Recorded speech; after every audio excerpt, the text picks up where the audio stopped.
তো hello guys, চলে এসেছি আর খেলার খবর চ্যানেলে বিগ আপডেট নিয়ে। তো চলো বন্ধুরা, খুব গুরুত্বপূর্ণ আপডেট নিয়ে চলে এসেছি। ফুল ভিডিওটা দেখতে থাকো, স্কিপ করবে না। স্কিপ করলে কিন্তু ভিডিওর মধ্যে অনেক কিছু মিস করবে। এবং এই খেলার খবর চ্যানেলে যারা নতুন আছে অবশ্যই খেলার খবর চ্যানেলটা সাবস্ক্রাইব করে পাশে থাকো এবং পাশে থাকা ব্ল্যাক অ্যান্ড ঘন্টাটাকে রং করে বাজিয়ে দাও। বেশি বেশি লাইক এবং কমেন্ট করে দাও, যাতে মোটিভেট হয়ে তোমাদের এই খেলার খবর চ্যানেলে এই পাশ আপডেট দিতে পারি। তো চলো বন্ধুরা, ফার্স্ট যে আপডেটটা নিয়ে কথা বলবো, খুব গুরুত্বপূর্ণ আপডেট তোমাদের শেয়ার করতে চলেছি ভিডিওর মধ্যে।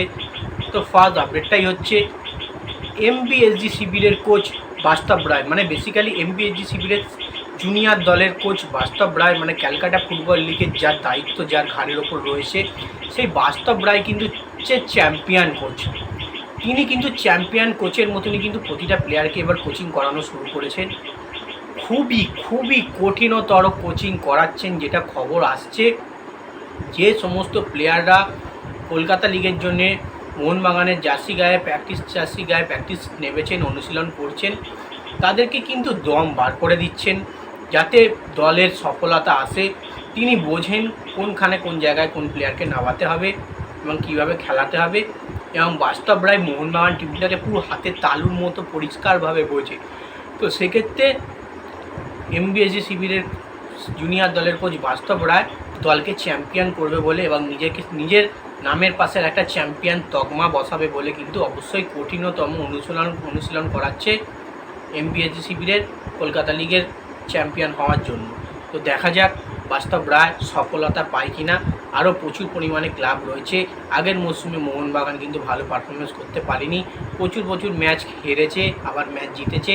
এই হারের দিক দেখলে চলবে না, প্রতিটা ম্যাচে কিন্তু জয় আনতে হবে, সেরকমই কিন্তু পারফরমেন্স করতে হবে এমবিএসজি শিবিরকে। তো যাই হোক, নেক্সট এবার যে আপডেটটা নিয়ে কথা হলো, খুব গুরুত্বপূর্ণ আপডেট। তো একটা সুখবর দিয়ে তোমাদের স্টার্ট করছি। তো এমবিএসজি শিবিরে কিন্তু সায়ন ব্যানার্জিকে এমবিএসজি শিবির অফিসিয়াল ইনস্টাগ্রাম পেজ থেকে কিন্তু এবার ওয়েলকাম জানিয়ে দিল। মানে বেসিক্যালি জিনিসটা অবশ্য সই করিয়েছে, সব কিছু ঠিকঠাক রয়েছে, এমবিএসজি শিবিরে আসছে সায়ন ব্যানার্জি, সব কিছু ছিল। কিন্তু এবার কিন্তু যে খবরটা উঠে আসছে, সায়ন ব্যানার্জিকে কিন্তু পুরোপুরি ওয়েলকাম করে নিল এমবিএসজি শিবিরে। মানে সায়ন ব্যানার্জি আজ বা কালের মধ্যে কিন্তু মোহনবাগান প্র্যাকটিস সেশনে কিন্তু যুক্ত হয়ে যাবে, গিয়ে কিন্তু প্র্যাকটিস সেশন শুরু করে দেবে এমবিএসজি শিবিরে প্র্যাকটিস জার্সি গায়ে। এটাই হচ্ছে সুখবর যে সায়ন ব্যানার্জিকে ওয়েলকাম জানিয়ে ফেলেছে এমবিএসজি শিবির। তো যাই হোক, দেখা যাক এবার সায়ন আমাগো প্লেয়ার, আমাগো ফ্যান, আমাদের হয়ে পারফরমেন্স করবে। ইস্টবেঙ্গলের সঙ্গে যখন ডার্বি হবে, সায়নকে দেখার মতো একটা পারফরমেন্স থাকবে তার ইস্টবেঙ্গলের বিরুদ্ধে মোহনবাগান জার্সি গায়ে। তো দেখা যাক সায়ন ব্যানার্জি মোহনবাগানের হয়ে কতটা ভালো পারফরমেন্স দিতে পারে। তো যাই হোক, এবার নেক্সট যে আপডেটটা নিয়ে কথা হলো, খুব গুরুত্বপূর্ণ আপডেট, সেটা হচ্ছে এমবিএসজি শিবিরের গোলকিপার ভিশাল ক্যাতকে নিয়ে। তো এমবিএসজি শিবিরের গোলকিপার ভিশাল ক্যাতকে নিয়ে যে আপডেটটা দেবো, ভিশাল ক্যাতের ওপর কিন্তু অবিচার হচ্ছে এখনও পর্যন্ত। তো আমরা ভারতে যে সমস্ত কোচিং করতে এসছে যারা দেখেছি কোচ ছিল, তারা কিন্তু ভিশাল ক্যাতের ওপর অবিচার করেছে। তো খালিদ জামিল কিছুটা হলে কম করছিল, কিন্তু এবার কিন্তু আবারও কিন্তু তিনিও অবিচারটা করছেন। মানে বিশাল ক্যাতকে অন্তত মোহনবাগানে কোনো প্লেয়ারকে যদি নাও ইন্ডিয়া দলে ডাকা হয় তাহলে কিন্তু কোনো অসুবিধে নেই, কিন্তু অবশ্যই কিন্তু বিশাল ক্যাতের মতো গোলকিপারকে দলে রাখা অবশ্যই উচিত। সে বিশাল ক্যাতকে কিন্তু পুরোপুরি বাদ দিয়েছে, তাকে তো কোনো রকমই ফার্স্ট 11-এ কোনো ম্যাচেই চান্স দেয় না, এবং তার সঙ্গে এমনকি এখন পর্যন্ত স্কোয়াডের মধ্যেই রাখছেন না। মানে একটা কিন্তু পরিষ্কারভাবে বোঝা যাচ্ছে একটা সেরা গোলকিপার আইএসএলে প্রমাণ করেছে, সেভ করে প্রচুর পরিমাণে এবং দলকে প্রচুর পরিমাণে জিতিয়েছে, যেমন ক্লিন শিট পেয়েছে এবং গোল্ডেন গ্লাভস প্রচুর পরিমাণে জিতেছে।